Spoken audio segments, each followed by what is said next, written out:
Bienvenue au Rendez-vous culturel. Dans cette web-série, la Ville de Granby vous présente des rencontres avec des artistes d'ici. Aujourd'hui, je m'entretiens avec Luc Sonnet. Les rendez-vous culturels. Papa, les rendez-vous culturels. Papa. Luc, j'aimerais ça connaître ton lien avec Granby dans ta vie. Bien, d'abord, venu au monde ici, Mhm. sur la rue Lanier. On habitait sur la rue Lanier, qui était, en fait, ce qui est spécial de cette période-là, c'est qu'on vivait à la rue Lanier.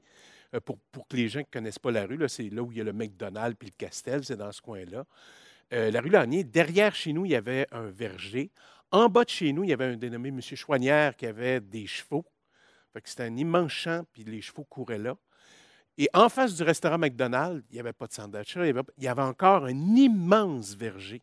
Fait que je vivais en fait avec ma mère et mon père et ma sœur à la campagne à Wow. Granby.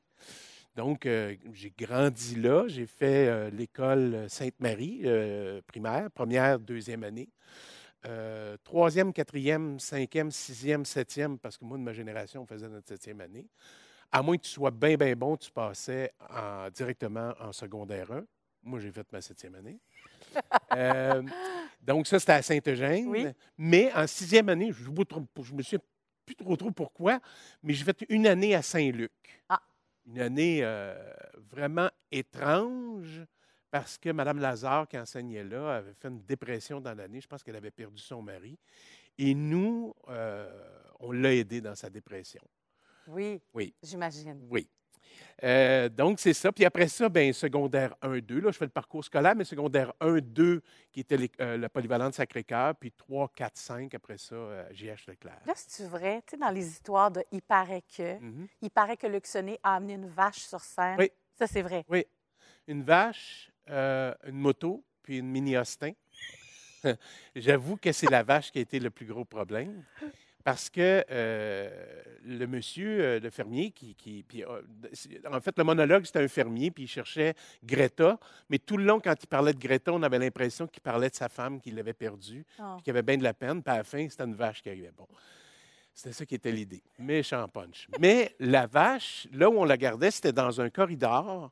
Il faut voir que c'est un peu comme ici, je pense. C'est des grosses pierres grises poreuses.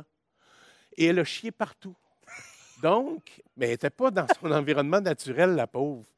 Puis, tu sais, j'ai quand même joué ce spectacle-là 4 soirs à guichet fermé C'est vrai, avec la vache. avec la vache il la ramenait, puis il la ramenait pour le spectacle le soir, mais était nerveuse, puis je la comprends.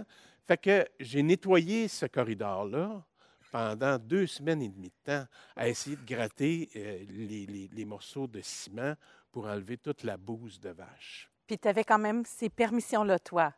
Ouais. Ouais. Tu prenais comment?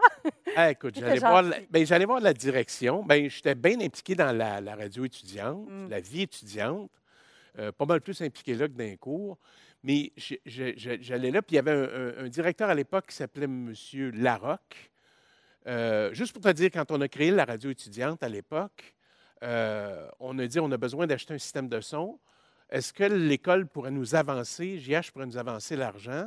On va acheter ça à Montréal, mais on va vous le rembourser parce que, avec mon ami Serge Laflamme, qui s'occupait des finances, on va vendre la publicité, puis vous allez voir, on va rembourser l'école. Écoute, je me souviens plus quel âge qu'on a là, peut-être 14, quelque chose comme ça, 14-15. Tu pars avec un chèque signé, mais pas de montant, parce qu'on n'avait pas le montant exact. Ça se peut pas. Puis on va à Montréal, puis on est allé chercher le système de son. Fait que donc, M. Larocque avait comme une grande confiance, une grande ouverture, puis il nous regardait aller, puis il trouvait qu'on faisait des bonnes affaires quand même. Wow. Alors, c'est ça. Puis quand j'ai demandé, j'ai dit, pensez-vous que c'est possible d'entrer une voiture sur la Seine? Ils m'ont dit, ouais, mais là, qu'est-ce que tu veux rentrer comme voiture? Par où on va rentrer ça? Mais j'ai dit, c'est une mini-Austin, on a pris toutes les mesures, puis on sait par où on peut la passer. Là, ils ont dit oui, OK. Et là, tu n'annonces pas tout ça du premier coup. Non. Après ça, je suis allé le voir plus tard. Puis là, je dis, là, on a écrit un sketch, puis ça me prendrait une vache. Il a fait, bon, un char, une vache. Puis après ça, finalement, j'étais allé le voir, puis j'ai dit, ben, si je pouvais avoir une petite motocross aussi. Il a fait, ben, écoute, ça va arrêter là. Fait que c'est ça. Le spectacle, ça s'appelait Bobo le sonné présente Tic-Tac.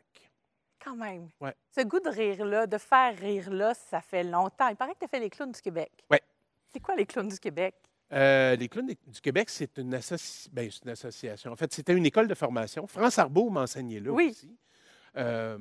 C'est une école de formation et en même temps, ils produisaient des spectacles dans les parcs de la ville de Montréal.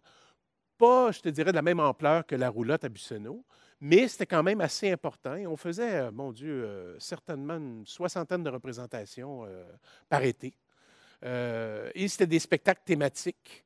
Nous, on avait un spectacle qui s'appelait Détritus vient jouer dehors. Puis c'était sur la responsabilité des jeunes par rapport à la propreté, puis jeter les affaires dans les poubelles. C'était pas tellement le recyclage encore à l'époque, mais c'était surtout ça. Puis moi, je jouais le personnage de Détritus. Ah oui. Oui, fait que j'ai beaucoup aimé. J'ai vraiment, vraiment beaucoup aimé. Mais cette année-là, m'est arrivé une drôle de patente, c'est que je passais pour la quatrième année de suite mon audition pour entrer à l'École nationale. Oui, oui. Puis j'avais été refusé 3 fois. Puis je me suis dit, moi, je veux faire ce métier-là, mais je ne veux pas être aigri par rapport au métier. Donc, je dis, je vais aller passer l'audition, mais je vais le faire à ma manière. Fait que normalement, tu sais, tu sais très bien comment ça fonctionne. Tu fais 2 scènes, tu as une réplique, quelqu'un qui a travaillé avec toi qui va te dire le texte, préférablement une scène classique, peut-être une scène de comédie. Tu peux aller dans du théâtre contemporain, du dramatique. Moi, je suis arrivé avec des textes des frères Brosse. Tu connais les frères Brosse? Il neige dehors, il neige dans ma Tu tête. avais ton costume avec le Alors, siphon. j'avais un siphon pour débloquer les toilettes sur la tête. Au bout, j'avais des franges en plastique. J'avais une chemise à jabot, des culottes bavaroises, des bottes de marche, puis des bas 3/4. Puis j'attendais dans le corridor. Puis à l'époque, les gars qui auditionnaient étaient pas mal tous pareils. Oui. Collet roulé noir, petite ligne de col noir, tous des ténébreux. Oui. Tous des Claude Legault quand il va pas bien. Ils attendent tous dans le corridor. Puis là, Michel Rossignol, la défunte, Michel Rossignol, elle ouvre la porte pour demander le prochain candidat. Exemple, Mélissa. Puis là, elle me regarde. Mélissa Dion-Deslandes, s'il vous plaît. Mélissa y va, tout ça, ferme la porte. Mélissa finit son audition, elle sort. La porte s'ouvre et là, c'est M. Pagé, le regretté M. Pagé, qui ouvre la porte et qui regarde directement où est-ce que j'étais assis. Parce qu'elle a dû lui dire, écoute, on a un coqueluche dans le corridor, là. Va voir ça, ça n'a pas de bon sens. Il faut le voir.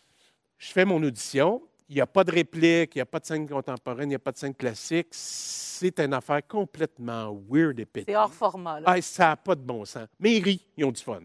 À la fin, on s'assoit, on jase avec eux autres. Et là, Mme Rossignol, elle me dit, écoutez, monsieur Sonné, si nous avions besoin d'un bouffon professionnel pour une production, vous seriez le candidat idéal, mais on ne croit pas que l'école puisse rien faire pour vous. Moi, je dis, écoutez, c'est pas grave. Ça fait 4 fois que j'ai frappé à votre porte, ça ne marche pas. J'ai dit, je vais faire ce métier-là. Je ne sais pas comment encore, mais je vais le faire. Mais j'ai dit, si vous avez ri. Ils ont dit, oh oui, on a beaucoup ri. Ça nous a fait du bien. Bon, ben, c'est ça qui est important. Et à partir de ce moment-là, à chaque fois que j'ai passé une audition dans ma vie et que je n'avais pas le rôle, j'ai jamais été aigri. Uh-huh. Je pense que c'est à cause de cette expérience-là. Ça m'a servi. Ouais. Fait que c'est ça. Là, on a fait un bond dans le temps, mais mon rapport à Granby était ça. Mais sinon, à Granby, je faisais des spectacles, Oui. mais ça venait de quelqu'un qui faisait de la pantomime que j'avais vu à l'exposition industrielle agricole à l'Aréna de Granby, Georges Pantorez. Et c'était des montages sonores, puis je faisais du lip-sync là-dessus. Alors, c'est un professeur à l'époque, Émile Gaudreau, qui m'avait aidé à faire ces montages-là. Émile travaillait à CHEF, Oui. puis on servait des studios de chef pour faire le montage. Ça, c'est la partie Granby. Ouais. Il y a eu ensuite, évidemment, tout le beau parcours d'improvisation. Tu as touché à la radio, tu as touché à l'animation télé. Il y a comme plein de vie en toi et d'expérience. Il y a eu le théâtre, évidemment, la télé, le cinéma. Puis, là, je vais en arriver tout de suite parce que, dernièrement, même si on sait que tu avais tout fait puis que tu es un excellent comédien, on a l'impression qu'on t'a redécouvert dans Faits divers. Avec ce rôle de Polo, Ouais. qui est venu comme juste comme faire « Wow, Luc Sonné ». Hey, Il peut tout faire. ben, en fait, sais-tu ce que ça a fait? Oui, Ça a fait que les gens du métier regardent regardent beaucoup toutes les séries. oui, C'est pas une série qui a été extrêmement populaire. Ça n'a pas été vu par beaucoup de monde. oui. Mais ça a été vu par les gens qui fabriquent la télévision. Hmm. Et c'est là que ça a comme déboulé parce que ces gens-là ont eu comme envie de me confier des affaires. Je ne sais pas pourquoi, mais j'ai été appelé pour plein de trucs. Hmm. Euh, En même temps, il faut que je dise que quand on tournait Fait divers, dans laquelle je jouais Polo, comme tu l'as dit, qui était avec Chantal Barry, qui était Francine, et on était propriétaire d'un camp de nudistes, donc Oui. on jouait tout nu tout le temps. Mhm. Euh, euh, quand j'ai passé l'audition de ça, admettons, je dis n'importe quoi, là, mais mettons, tu sais, je passe ça le lundi, le mardi, j'ai la réponse, puis je l'ai. Le mercredi, je passe une audition pour 5e rang Oui. à Radio-Canada avec Francis Leclerc. Le jeudi, ils me disent « tu l'as ». Les deux séries se sont tournées en parallèle. Donc, à 6 reprises, je tournais de jour sur une série et de nuit sur l'autre. Puis des fois, je faisais le double. De jour, 5e rang, de nuit, Fait divers. Le lendemain matin, je retournais 5e rang, puis après ça, je tournais Fait divers. Ce qui fait que cet été-là, je pense que j'ai vieilli de 100 ans. Hmm. J'étais excessivement fatigué, épuisé. Ben oui, c'est demandant. Oui, et c'est pour ça que on ne l'a pas abordé, mais j'ai pris une pause de l'enseignement à l'École nationale de Oui, l'humour. c'est ça. Parce que ça fait 26 ans que j'enseigne. Oui, exactement. C'est ça. C'est dans ton parcours aussi. Mais tu as raison de dire que ça a fait débouler. Il y a bien eu des comme affaires. plein de choses en même temps. C'est drôle parce que juste avant ce moment-là, je me rappelle d'une conversation de café que tu me disais que tu regardais pour acheter une boulangerie aux Îles-de-la-Madeleine. Ouais. Comme si, peut-être juste pour interrompre le moment ou pour je sais pas quoi. Puis j'avais l'impression que tu devais prendre un petit peu de recul. C'était la deuxième fois dans ma vie que m'arrivait l'envie de faire carrément autre chose que mon métier. Mhm. Entre autres, quand je suis venu m'établir ici en région en 98, quand j'ai acheté dans Montagne de Shefford, j'ai eu envie de faire complètement autre chose. Mm. Si, par exemple, j'avais été bien, bien bon pour faire de la rénovation en construction, je lâchais tout, puis j'aurais très bien gagné ma vie avec ça parce que c'est beaucoup en demande. Mais, regarde, tu vois, j'ai une cicatrice ici, là. Mhm. Bon, ça, c'est un. Ma blonde a dit je voudrais acheter des tuteurs automates en métal à quincaillerie. Je dis ouais, on n'achète pas ça. Moi, de faire ça, moi. Hey, c'était une affaire de rien. Tuteur, voyons donc. En métal, franchement, des tomates. Hey, je dis j'avais de la forense à la maison. J'ai pris l'aiguine, puis ça a fait 18 heures d'attente à l'hôpital. Fait que j'ai fait, moi, en construction zéro. Fait que j'ai continué, et je continue toujours, à aller faire le clown à Montréal, dans toutes sortes d'affaires, pour gagner ma vie. Et quand on est allé aux Îles-de-la-Madeleine, on est allé dans une petite boulangerie, et le monsieur dit, je suis en instance de vente, tout ça, puis j'ai fait, oh mon Dieu, oui. Puis on a tout examiné ça avec un ami à nous qui est en affaires. Puis, mon ami, il nous a dit, ben écoute, Luc, si tu n'es pas prêt à aller vivre là-bas, puis la saison estivale est la période la plus florissante pour cette boulangerie-là, ben va pas là, parce que toi, l'été, tu gagnes ta vie. Fait que je me disais, oui, puis peut-être que j'aurai la boulangerie, pendant 5 ans, je pourrais continuer à faire mon métier. Fait que ça a fait, non, on ne fera pas ça. J'ai failli être boulanger. Quand même! Non, Peut-être un peu plus tard, mais là, tu as trop de projets. D'ailleurs, je sais que tu es en projet d'écriture et de collaboration. Luc, aujourd'hui, on a le privilège de te voir créer sur scène quelque chose pour nous. Qu'est-ce que tu vas nous présenter? Je vais aller avec un interrogatoire. J'ai juste ça comme dans la tête, là, tu sais, un interrogatoire de police, mettons. On en voit à la TV. Oui, plein. District 31, là, Partout. plein. Fait que ce serait à partir de cette idée-là. Quoi, je ne sais pas si ça va me venir en le faisant. C'est ça, c'est de l'improvisation que Ouais. tu nous proposes. Ouais. Hey, merci, Luc. Ça a été trop court, mais c'est vraiment toujours un plaisir à chaque fois. C'est moi qui te remercie.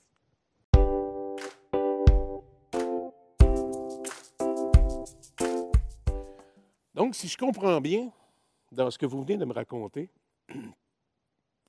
vous vous doutiez absolument pas qu'à cette heure-là du matin, il y aurait... on frapperait à votre porte. Ah non, non. Ah non, non, pas du tout. Pas du tout. Moi, j'ai le sommeil fragile, mais jamais, au grand jamais, je m'attendais à ce qu'on frappe à ma porte. Non, absolument pas. Monsieur l'inspecteur, je veux juste vous dire que jamais j'aurais imaginé qu'on ferait ça. Mais j'ai dit que je dirais la vérité, toute la vérité, je vais dire la vérité. Je l'espérais un tout petit peu. Ah, c'est intéressant. Vous espériez qu'on vienne frapper à votre porte. Pour quelle raison? Je vis avec Jacques. Vous l'avez vu en entrant dans le salon, c'est le petit poisson rouge. Je l'ai appelé Jacques. Des fois, quand je sens qu'il me boude, là, je l'appelle Coco. OK, on va revenir à ce qu'on discutait tout à l'heure. Après que ça a frappé à la porte, qu'est-ce que vous avez fait exactement? Et là, soyez précis. Bien, j'ai mis mon botte de pyjama parce que je dors tout nu. Puis là, tu ne sais pas ce qu'il y a. Non, mais vous m'avez demandé d'être précis. J'ai mis mon bas de pyjama, puis je me suis avancé dans le corridor, puis j'ai fait « Pourquoi juste mettre le bas? » Je suis retourné dans la chambre, puis là, j'ai mis mon haut de pyjama. Mais ce n'est pas un haut de pyjama qu'on enfile comme un chandail, vous comprenez ce que je veux dire? C'est un... Il faut le boutonner. Fait que là, j'ai boutonné 1, 2, 3, 4, les 5 boutons. Après ça, je suis allé dans le corridor. J'ai monté le gradateur parce que chez nous, ce n'est pas on-off, ça monte ou ça descend pour l'atmosphère. Oui, j'avance, mais vous m'avez dit d'être précis. J'ai monté le gradateur de la lumière et là, je suis allé vers la porte. Je ne vous cacherai pas que je tremblais un peu parce que, pas que j'avais peur, je me disais, mon Dieu, qu'est-ce qui va venir me voir à cette heure-là? J'ai ouvert la porte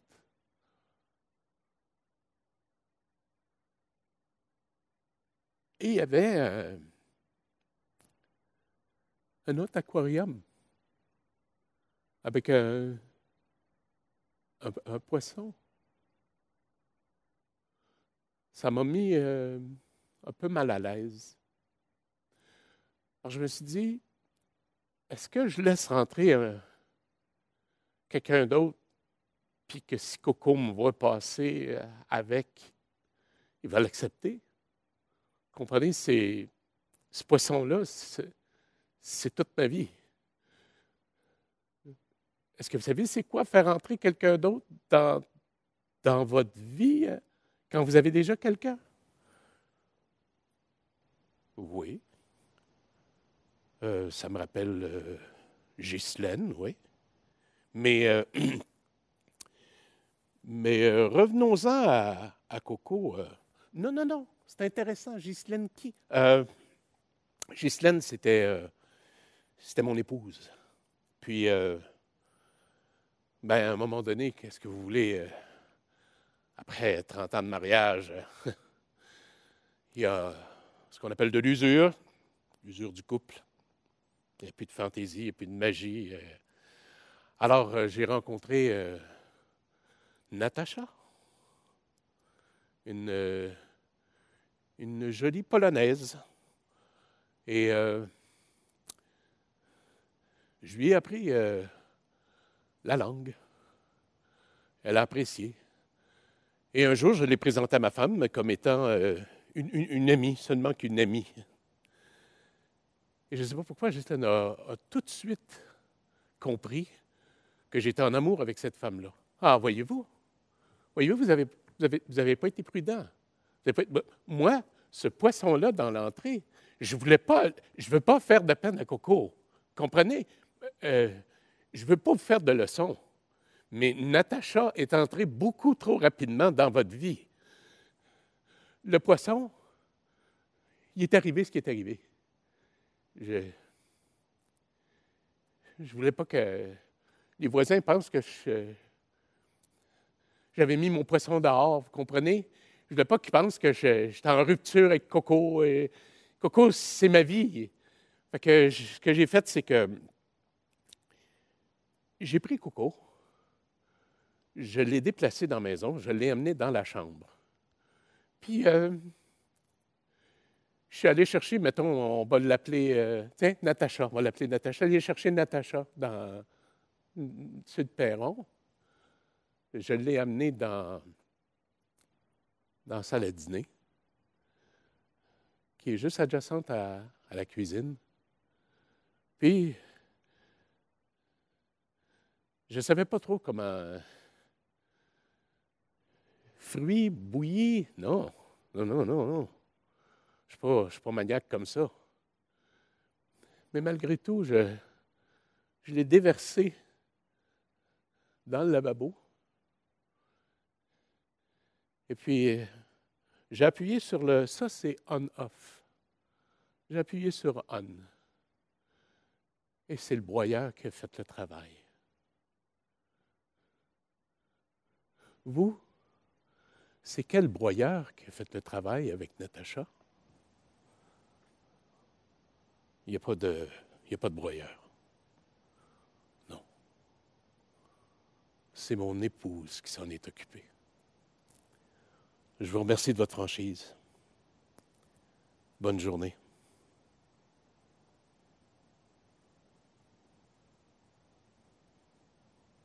Les rendez-vous culturels. Papa, les rendez-vous culturels.